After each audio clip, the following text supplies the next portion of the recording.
Halo guys, Welcome to the PUBG. Jangan lupa nonton video ini sehingga habis Dan terus mendukung channel ini. Di antara kalian yang terfikir untuk bermain game yang bebas untuk kemana sahaja di dalam dunia virtual, terutamanya game Genshin Impact yang menawarkan open world sandbox, dan kalian tidak terikat dengan mana-mana quest tapi boleh buat apa sahaja di dalam dunia Genshin. Game ini gratis, yaitu percuma dan tidak memerlukan pembayaran untuk berjalan-jalan di dalamnya, melainkan untuk mendapatkan penambahan karakter-karakter serta elemen-elemen yang baru. Dan yang lagi menarik, ianya sejenis cross platform dan boleh dimainkan di handphone, tablet, PS4, PS5 serta komputer dengan hanya menggunakan account yang sama. Sebagai player Genshin, saya merasakan game ini mempunyai lukisan yang indah dengan penggunaan 3D cartoon cel shade dan persekitaran tumbuh-tumbuhan gunung ganang yang indah serta arsitektur yang unik. Bagi kalian yang memasuki dunia RPG ini, penceritaan dia dalam game ini sangat epik dan dapat dirasai seperti kita berada di dalam situasi mereka mengikut karakter-karakter yang berbeza. Kerana di Teyvat, kalian boleh berlari pun baru sahaja menjejakkan kepada level 30. Berbanding dengan open world yang lain, ini merupakan game yang paling seru dan tiada batasannya untuk bermain. Kerana tidak limit kepada satu karakter saja, tapi berpuluh-puluh karakter serta gabungan yang berbeza-beza mengikut kesukaan kalian. Apa tunggu lagi? Kepada yang baru silakan download segera kepada. Assalamualaikum warahmatullahi wabarakatuh. Kembali lagi dalam The PUBG Is dan juga Arili. Assalamualaikum guys, apa kabar kalian? Semoga sehat-sehat selalu guys. Alhamdulillah kita bertemu lagi di channel The PUBG, channel yang memberikan kita informasi, entertainment dan juga reaksi yang jujur aja guys. Alhamdulillah, terima kasih kepada kalian yang terus mendukung channel ini sehingga ke hari ini. Dan juga kepada teman-teman kita yang baru saja mampir ke channel The PUBG, kita mengucapkan selamat datang, selamat bergabung. Insya Allah ya kita bakal bikin video yang terkini, terkeren, viral, apa saja yang positif bakal kita sikat terus. Guys, untuk kali ini kita bakal mereaksi ya, yang mana daripada starting 11. Kali ini guys, kita lupakan kekalahan semifinal itu.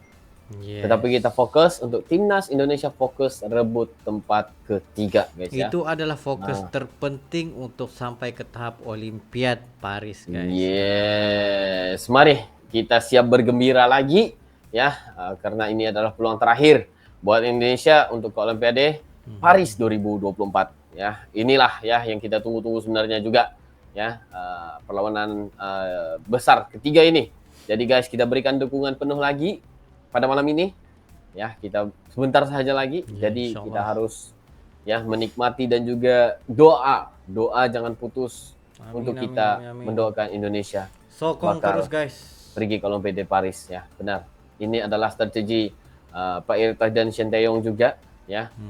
Dan juga ya kita harus lihat ini dalam 3, 2, 1 and go. Mampukah Indonesia menumpas perlawanan Irak? Mampu. Sebelum kita mulai membahasnya, jangan lupa subscribe dan nyalakan loncengnya agar tak ketinggalan video terbaru dari Starting 11 Story.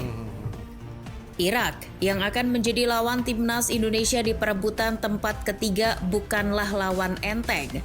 Sekalipun dihabisi Jepang dan susah payah menaklukkan Vietnam, bagi timnas Indonesia itu sendiri, Irak amat sulit untuk ditaklukkan. Dalam 8 pertemuan terakhir terhitung dari tahun 1973, timnas Indonesia belum pernah sekali saja menaklukkan Irak. Di 2 pertemuan terakhir, timnas Indonesia malah dihajar dengan skor mencolok 5-1 di kualifikasi Piala Dunia zona Asia dan 3-1 di fase grup Piala Asia lalu. Satu-satunya catatan manis atas Irak terjadi di kualifikasi Olimpiade tahun 1968, 2 tahun sebelum Shin Tae-yong lahir. Ketika itu timnas Indonesia yang diperkuat Jacob Sihasale, pemain yang pernah bertukar jersey dengan Pele, menumpas perlawanan Irak lewat skor 2-1. Memang kemenangan Indonesia atas Irak sudah lama sekali. Namun kalau melihat momentumnya, asa ini guys, untuk kalau menang singa Mesopotamia ini sejarah ada. Ini lagi guys. Indonesia terakhir kali menang atas Irak di kualifikasi Olimpiade. Kebetulan laga nanti bukan cuma perebutan tempat ketiga, tapi juga dijadikan kualifikasi Olimpiade. Yes. Namun kalau bicara jujur dan realistis, untuk mengulangi kemenangan atas Irak pada kualifikasi Olimpiade 1968 tidak semudah mengalahkan Yordania. Apalagi selama menjadi pelatih, Irak masih membuat Shin Tae-yong penasaran. ex-pelatih Korea Selatan itu sanggup mempermalukan Jerman, tapi di hadapan Irak, Shin Tae-yong lah yang menutup mukanya. 2 kali Tae-yong bertemu Irak, 2 kali pula menelan kekalahan. Parahnya, Tae-yong bukan sekedar kalah, tapi dihajar lewat skor mending WO. Rekor kurang sedap ini mungkin akan menghantui Shin Tae-yong. Di dalam tempurung kepalanya itu, otaknya akan terus bekerja untuk mencari cara menaklukkan Irak. Namun, tenang saja coach. Irak yang akan dihadapi nanti bukan tim senior, bukan tim yang dilatih Jesus Casas. Jadi, antum tak perlu cemas. Sekalipun belum pernah menang melawan Irak, tapi ada perbedaan yang cukup signifikan antara tim senior Irak dengan tim U23-nya. Dan celah itu bisa dimanfaatkan. Irak di Piala Asia U23 sendiri tidak terlalu superior. Ia tidak seperti Uzbekistan U23 yang bahkan belum kebobolan sampai semifinal. Kendati harus diakui Irak lolos ke fase gugur berstatus juara grup C, singa Mesopotamia mengungguli Arab Saudi, Tajikistan, dan Thailand dengan 6 poin.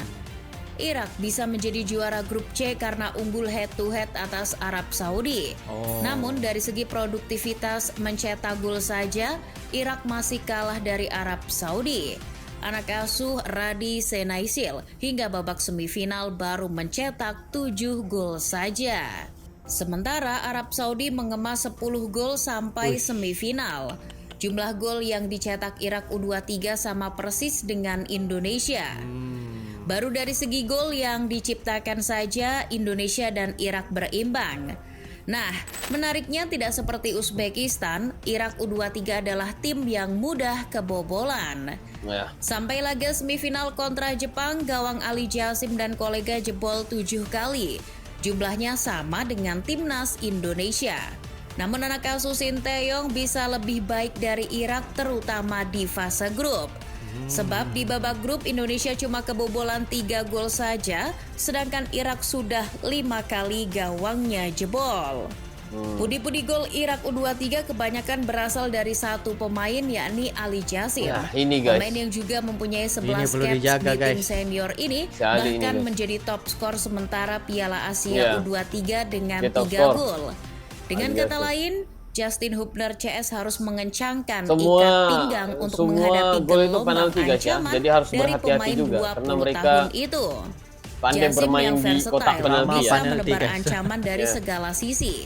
Sebagai striker dia berbahaya, sebagai pemain sayap Jasim cepat dan tangkas melewati lawan. Muhammad Ferrari dan terutama Fajar Faturrahman yang sering kalah lari dan kalah duel harus bisa mengantisipasi pergerakannya. Selain seorang top skor sementara, Ali Jasim juga menjadi pemain yang paling sering melepas tembakan tepat sasaran di Piala Asia U23 kali ini. Situs resmi AFC mencatat sudah 8 kali ia melepas shot on target. Benar-benar ngeri si Jasim ini. Namun begitu, timnas Indonesia tak perlu berkecil hati. Jika Irak punya Ali Jasim, Garuda punya Rafael Strike.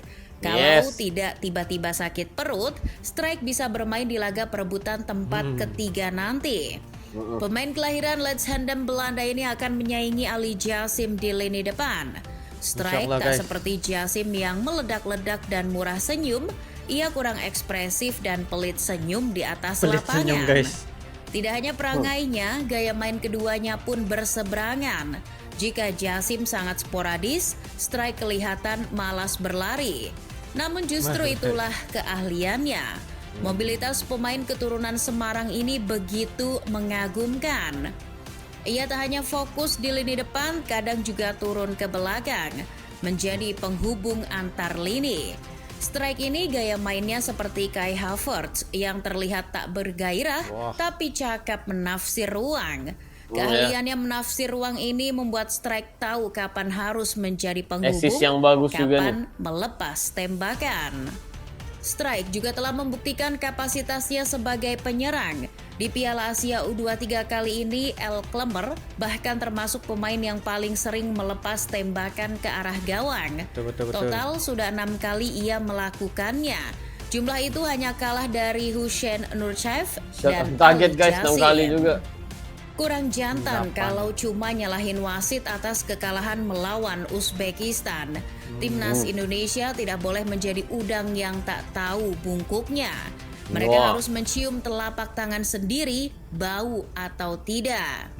Ada banyak kekurangan saat ditekuk Uzbekistan. Misalnya Nakasu Sinteyong tidak bisa menguasai bola.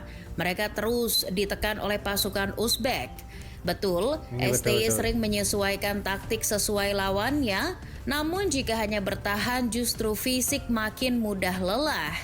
Jadi, di laga melawan Irak nanti tidak ada salahnya mengambil inisiatif untuk menekan. Saat dikalahkan Uzbekistan, Indonesia lah. memilih menyerang lewat Rest tengah. aja. Sayangnya itu bisa diantisipasi dengan baik oleh Uzbekistan. Betul. Ivar Yener dan Nathan Noel berhasil dimatikan. Nah, di laga melawan Irak, Indonesia harus lebih variatif lagi. Bisa dengan memanfaatkan lebar lapangan jika lini tengah terkunci. Mengurangi miskomunikasi wajib hukumnya. Akurasi umpan juga perlu ditingkatkan karena itu bisa menjadi senjata ketika dapat momentum menyerang. Nah, dalam kondisi ini strike saja tidak cukup. Determinasi Witan Sulaiman dan penetrasi Marcelino Ferdinand juga diperlukan. Ya. Belum lagi Indonesia juga tanpa Rizky Ridho yang di kartu merah. Kehilangan back yang mirip Kim So Hyun itu jelas kerugian bagi timnas Indonesia. Namun STY pasti punya rencana siapa yang akan mengisi posisi Ridho. Laga bisa jadi akan berlangsung ketat atau malah mungkin antitesis bagi salah satu tim. Kendati begitu, mari optimis. Katakanlah Indonesia bisa mengalahkan Irak dan lolos ke Olimpiade langsung. Siapa calon lawan mereka? Indonesia berpeluang menempati slot AFC 3 dan akan bergabung ke grup B di Olimpiade 2024 cabang bersama dengan sepak Argentina, bola guys. putra. Di sana tim raksasa ini, guys. Argentina menanti. Gila, guys. Selain Argentina ada Maroko Maroko dan Ukraina. Indonesia memang masih punya kesempatan di babak playoff andai kalah atas Irak. Tapi kalau bisa satu grup dengan Argentina, kenapa tidak? Betul. Benar. Wah, ini kita sangat setuju lah, sebab ini adalah harapan penuh buat timnas U23 Indonesia juga untuk bermain di Olimpiade, guys. Bermain dengan gergasi itu, guys. Ya, benar. Jadi ini sesuatu yang sangat luar biasa sekali untuk kita reaksi juga, guys ya. Wah, ya hal biasa ya, bisa kalah dalam pertandingan, tetapi ya tetap maju timnas Indonesia ya, karena kita kita harus memberikan dukungan penuh, karena bukan senang untuk untuk dapat sampai ke peringkat 3 lolos ke Olimpiade Prancis ini, guys ya. Karena itulah, walaupun andalan kita ya, Rizky Ridho nggak ada ya, tetapi kehadiran ya si strike ini, guys ya, pastinya memberikan sesuatu permainan yang pastinya kita tunggu-tunggu pada malam ini. Tetapi yang dikatakan itu bukan saja strike yang diperlukan, tetapi sokongan daripada yang lain juga diperlukan juga untuk menjadikan satu strategi, guys. Sebab permainan sepak bola ini memerlukan strategi yang paling penting, guys. Walaupun ini sudah pada tahun 1060 pada tahun 60 tahun terlalu lama, guys. Tahunnya loh, guys. Ya, itulah kali-kalinya ya melawan Irak yang menang lah ya, dan selama itu memang nggak pernah menang lagi. Tetapi kita harus doa, dan juga ya seperti sebelum ini kita bilang nggak akan bisa menang dengan Korea Selatan ya, tetapi menang juga ya. Ini sejarah kali ini sudah berubah, guys. Selepas orang bilang apa? PSSI ini adalah Erick Thohir. Benar-benar ini adalah finalnya Indonesia pada malam ini. Betul. Finalnya Indonesia pada malam ini adalah final untuk menentukan ke Olimpiade Paris 2024. Insyaallah. Jadi guys, kita berikan doakan dukungan penuh. Inilah. Amin. Amin, insyaallah. Jadi guys, terima kasih kepada kalian yang udah nonton video ini sehingga habis bersama dengan kita. Kita lupakanlah kekalahan lalu, kita teruskan. Fokus guys, game malam ini, guys. Yes, jadi mungkin itu saja untuk kali ini Pak Cik ya. Yes, itu saja daripada kami berdua. Sekiranya kalian ada lagi sebarang video untuk direaksi, just comment down below berserta dengan dan insyaAllah kami yang coba yang terbaik untuk mensajikan video-video Anda. Ya, nobar lagi malam ini. See you for the next video. Assalamualaikum.